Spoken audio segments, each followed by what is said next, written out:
ഈ നോമ്പുകാലത്ത് നമ്മൾ മനസ്സിലാക്കണമെങ്കിൽ സ്നേഹമുള്ളവര് കർത്താവിൻ്റെ ഈ ഒരു ഭാവം നമ്മൾ മനസ്സിലാക്കണം.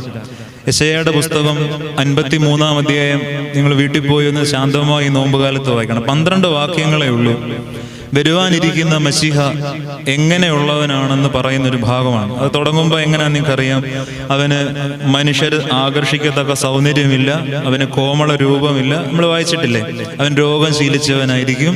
അതിനോട് ചേർത്ത് യേശുവിനെ പറ്റി പറയുന്ന ഒരു വാക്കാണ് അവൻ വ്യസന പാത്രമായിരിക്കും, ദുഃഖത്തിന്റെ മനുഷ്യനായിരിക്കും എന്നൊരു പ്രവചനം യേശു ക്രിസ്തുവിനെ പറ്റിയുണ്ട്. അക്വൈന്റഡ് വിത്ത് ഗ്രീഫ്, സങ്കടം നിറഞ്ഞൊരു മനുഷ്യൻ.